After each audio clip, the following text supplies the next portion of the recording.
தைரியமான ஒரு வாழ்க்கையை பார்ப்பீங்க. அல்லாஹ்வுடைய நல்லடியார்களே, அதனால உங்களுக்கு சொல்றேன், ரசூலுல்லாஹ் தன் மகள் ஃபாத்திமா ரலியல்லாஹு அன்ஹா கணவர் தேடுகிறார். மாப்பிள்ளை கணவர் தேடுற நேரம் நல்லவர்கள் இருப்பாங்க, மிஸ் பண்ணக்கூடாது. ஆனா ஃபாத்திமாவோட மென்டாலிட்டி ரசூலுல்லாஹ்வுக்கு நல்லா தெரியும், நல்லாவே தெரியும். சின்ன வயசு வர்றாங்க. அபூபக்கர் சித்திக் ரலியல்லாஹு அன்ஹு, யார் சொல்ல நான் முடிக்கிறேன், இல்ல அபூபக்கர்ன்ட்டாங்க ரசூலுல்லாஹ். உமர் பின் கத்தாப் வந்தாங்க, யார் சொல்ல நான் முடிக்கிறேன் என்ற ரசூலுல்லாஹ்வுடைய மகள். யாருமே விட மாட்டாங்க.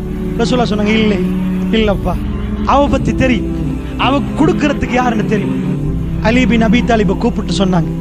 அலி பின் அபி தாலிப் கேட்கிறார், ஓகேண்டாங்க ரசூலுல்லாஹ்.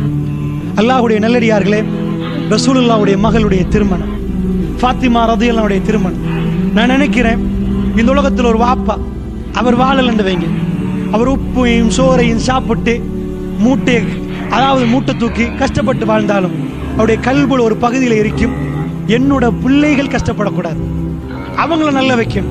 சில பேர் பெரிய பெரிய வாகனங்கள் எடுத்து போட்டு சொல்லுவாங்க, எங்களுக்கு பஸ்லேயே போகலாம், நாங்கள் அதுல எல்லாம் பழகின உடம்பு, ஆனா எங்க பிள்ளைகளுக்கு தான் கூட, எங்க பிள்ளைகளுக்கு தான் பிராடம். உண்மையாக ரசூலுல்லாஹ் அல்லாஹ்வை எவ்வளவு அஞ்சினாங்க என்பது அந்த திருமணம் காட்டுது. உலகத்தில் நடக்க இருந்த மிக அற்புதமான திருமணம் என்றா அந்த திருமணம். ஏண்டா ரசூலுக்கு பக்கத்தில் இருந்தவர்கள் சல்லி வாங்கி இருந்தவர்கள் அல்ல, அவங்க அந்த மாதிரியான ஆட்கள் இல்ல, சல்லிக்காக பேசுறவர்கள் அல்ல. சொல்லுவாங்க, ராஜாக்கு பக்கத்தில் இருந்து ராஜா சொல்றதுக்கெல்லாம் ஆமா சாமி போடுவாங்க. சிங்களத்தை சொல்லுவாங்க வந்தி பட்டை ஓண்டுவாங்க. ராஜா பக்கத்துல இருந்துட்டு பேசுறதுக்கெல்லாம் ஆமா சாமி போட்டுட்டே இருப்பாங்க. ஓ ராஜா, நீங்க சொல்றதை விடவா அப்படின்னு கேட்பாங்க. ரசூலுல்லாஹ்வுக்கு பக்கத்தில் அப்படி யாருமே இருக்கல. அவர்கள் ஒரு திருமணத்தை ரெடியாக்கணும்டா ஜஸீரத்துல் அரபே பார்க்காத ஒரு திருமணத்தை ரசூலுல்லாஹ்வுக்கு நடத்திருக்கலாம். அல்லாஹ்வுடைய நல்லடியார்களே, பெருமானார் விரிப்பை விரித்தார்கள். ஒரு எளிமையான திருமணம். நீங்கள் புகாரி முஸ்லிமை பிரட்டி பார்த்து உங்களுக்கு தெரியும். அலி பின் அபி தாலிபு கேட்டாங்க, அலி வலிமாவுக்கு என்ன இருக்குது? யா ரசூலல்லாஹ், கனிமத்தில் கிடைச்ச அந்த போர் கவசம் இருக்குது, அதோட ஒன்றுமில்ல ரசூலுல்லாஹ், ஒரு ஒட்டகத்தை தர்மம் கொடுக்கறாங்க. ஒரு ஹதீஸ்ல வரும். இன்னொரு செய்திகளை அதை கொண்டு போய் மார்க்கெட்ல நின்றுட்டு விற்கிறார். உஸ்மான் பின் அஃபான் வர்றாங்க, எவ்வளோன்னு கேட்கறாங்க. 400 என்றார். 400 என்றார். ஏன் அலி விற்கிறீங்கன்னு கேட்கிறார். நான் ரசூலுல்லாஹ்வுடைய மகளை கல்யாணம் முடிக்க போறேன், ஃபாத்திமா ரலியல்லாஹு அன்ஹா கல்யாணம் முடிக்க போறேன். அப்படியா? அவர் வாங்குறார். வாங்கி விட்டு சொன்னார், இது கல்யாண கிஃப்ட். அந்த 400 கொடுத்து விட்டு இதையும் வாங்கி விட்டு கிஃப்ட் என்றார். சுபஹானல்லாஹ். ரசூலுடைய மருமகன். ரசூல் எதை தேடினார்? தன்னுடைய மகளுக்கு எதை தேடினார்? துனியாவையா தீனையா? துன்கல் மரா லி அர்பா, 4 காரணத்துக்காக வேண்டி ஒரு பெண் திருமணம் முடிக்கப்படுகிறார். லிமாலிஹா வலி ஹஸபிஹா வலி ஜமாலிஹா வலி தீனிஹா. சொத்துக்காக வேண்டும், அழகுக்காக வேண்டும், செல்வத்துக்காக வேண்டும், மார்க்கத்துக்காக வேண்டும். இன்ஷா அல்லாஹ் பாடத்தில் இதை பத்தி டீட்டெயிலா படிப்போம். இப்போ நான் இந்த ஹதீஸ் உங்களுக்கு சொல்றேன். என்ன ரசூலுல்லாஹ், ஃபல் ஃபர் பிதாத்தி தீன் இல்லா தரிபத் யதாக், மார்க்கமுள்ள பெண்ணை மணந்து கொள்ளுங்கள், இல்லை என்றால் நாசமாகும் உங்க அதாவது ரசூலுல்லாஹ் சொன்னாங்க, உங்க கை நாசமாகட்டும். அலி பின் அபி தாலிபை தேர்ந்தெடுக்கிறாங்க. ஒரு பொருளாதாரம் இல்லை. நல்லா புரிஞ்சுக்கோங்க, ரசூலுல்லாஹ்வுக்கு பக்கத்து நாடு மன்னர்களோட கண்டெக்ஸ் இல்லையா? இருக்குது. ரசூலுல்லாஹ் கடிதம் எழுதினார்கள். பக்கத்து நாடு மன்னர்கள் ரசூலுல்லாஹ்வுக்கு ஆடைகள் அனுப்பினாங்க. ரசூலுல்லாஹ் சோப்புகள் ஒரு Dress உடுப்பாங்க, அது பக்கத்து நாட்டு மன்னர் அனுப்பினது. ரசூலுல்லாஹ் ஒரு பெண்ணை திருமணம் முடிச்சாங்க. பக்கத்து கிபித்தி நாட்டுடைய மன்னர் மேரி மாரியான்ற ஒரு பெண்ணை அனுப்பினாங்க. மாரியத்துல் கிபித்தியாவை ரசூலுல்லாஹ் திருமணம் முடிச்சாங்க. அவங்களுக்கு ரசூலுல்லாஹ் கிடைச்ச பிள்ளை இப்ராஹிம். அல்லாஹ்வுடைய நல்லடியார்கள் கோவேரி கழுதைகள் அனுப்பினாங்க. நான் உங்களுக்கு என்ன சொல்ல வரேன்டா, அந்த ஃபங்க்ஷனுக்கு எல்லா மன்னரையும் கூப்பிடலாம். ஒரு சிங்கிள் எம்பயர், ஒரு சிங்கிள் ஒரு ஒரு ஒரு கிங் நீங்க காட்ட மாட்டீங்க. யாருமே இல்லை. யாருடைய திருமணம்? ரசூலுடைய மகளுடைய திருமணம். அதையும் விட சிறப்பான ஒரு திருமணம் இருக்கிறதா?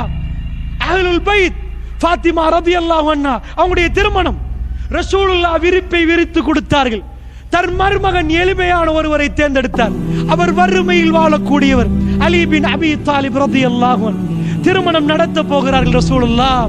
உலகம் அதிர்ந்து போனது. இது எல்லாத்தையும் பார்த்து தன் உலகத்தில் சொன்னார்கள், மைக்கேல் சாட் போட்டான், இவரை போன்று ஒருவரை பார்க்க இயலாது. உலகத்தில் மோஸ்ட் இன்ஃப்ளூயன்ஸ், அதிகமான பலங்களை, அதாவது தாக்கம் செலுத்திய மனிதர்களை நான் பார்த்தேன். ஆனால் Jesus peace be upon Jesus Christ peace be upon him அவர் எழுதுகிறார், ஈசா அலைஹிஸ்ஸலாத்து வஸ்ஸலாம் அவருக்கு 3வது இடம், ஆல்பர்ட் ஐன்ஸ்டைனுக்கு 2வது இடம். ஆனால் நம்பர் 1 முஹம்மது ஸல்லல்லாஹு அலைஹி வஸல்லம். ஏன் லைஃப்ல எல்லா பகுதியிலும் அவருடைய இறை அச்சம் அப்படியே தெளிவாக வழங்குது.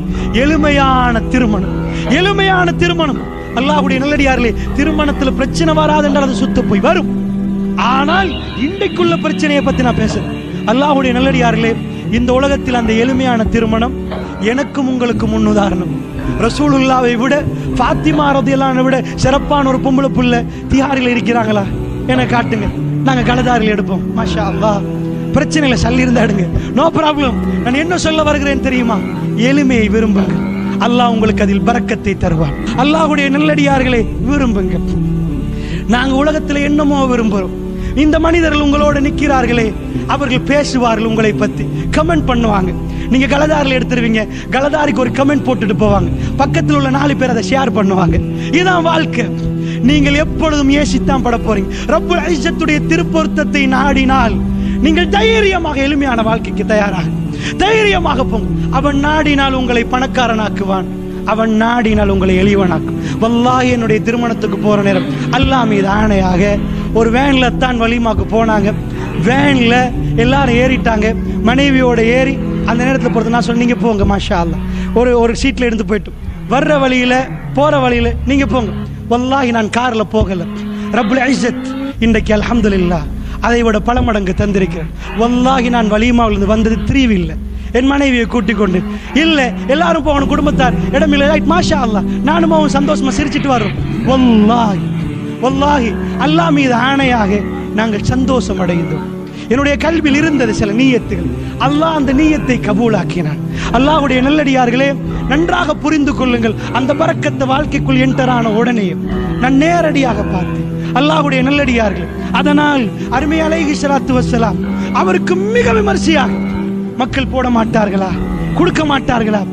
உலகம் வேறொரு திசையில் போகுது. பெரிய பெரிய திருமணங்களும் ஆபாசமும் அத்தூழியங்களும் அசிங்கங்களும் எல்லாம் நடத்துறார்கள். ஒரு வருஷத்துல அவங்க பிரிஞ்சிட்டாங்களாமே, அவங்க செப்பரேட் ஆயிட்டாங்களாமே. இதுக்கா இவ்வளவு கூத்து, இதுக்கா இவ்வளவு இது? நிக்காவுடைய மஜ்லிஸ் என்ன? அந்த துஆவை எத்தனை பேர் உணர்ந்திருக்கிறீங்க? பாரக்கல்லாஹு லக் வ பாரக அலைக் வ ஜமஅ பைனகுமா ஃபி கைர். அது எப்படிப்பட்ட துஆ? ஒரு முஃமின் அவன் டாய்லெட்டுக்கு போறான், அல்லாஹும்ம இன்னி அஊது பிக்க மினல் குபுஸி வல் கபாயிஸ். அது சைத்தானுடைய இடம். நம்ம என்ன கேட்போம்? யா அல்லாஹ், ஆண் சைத்தான் பெண் சைத்தானுடன் பாதுகாப்பு தாயா அல்லாஹ், குஃப்ரானக், என்னை மன்னித்து விடியா. அதுதான் டாய்லெட்டுக்கு போற நேரம். ஒரு மனிதன் ஒவ்வொரு நாளும் ஒவ்வொரு மாதிரி துஆ கேட்பாங்க. திருமணம் நாள் அவனுக்கு என்ன துஆ ரசூலுல்லாஹ் கேட்க சொல்றாங்க? அவருக்கு எல்லாரும் பிடிச்சி பாரக்கல்லாஹு லக், அல்லாஹ் உங்களுக்கு பரக்கத்து செய்யட்டும். பரக்கத் பரக்கத் பரக்கத், சுப்ஹானல்லாஹ். அது தனியான தலைப்பு, ஷக்கீனா பரக்கத். இந்த ரெண்டுமே ஒரு மனிதன் என்டர் ஆகிற நேரம் அவனுடைய கல்வி எப்படி இருக்கு? இது தனியாக படிக்கணும், உட்கார்ந்து படிக்கணும். இது என்னென்ன படிக்கணும்? பரக்கத்துண்டா என்ன, ஷக்கீனாண்டா என்ன? இதெல்லாம் படிக்காம குடும்ப வாழ்க்கை உணர இயலாது. அல்லாஹ் ஜல்ல ஷானஹு வ தஆலா அவன் மிகவுமே அவன் உங்களுக்கு 2 பிள்ளையா, அதுக்குரிய ரிஸ்கை அவன் நனையாபுரத்திலிருந்து தருவான். உங்களுக்கு 10 பிள்ளையா, நனையாபுரத்திலிருந்து தருவான்.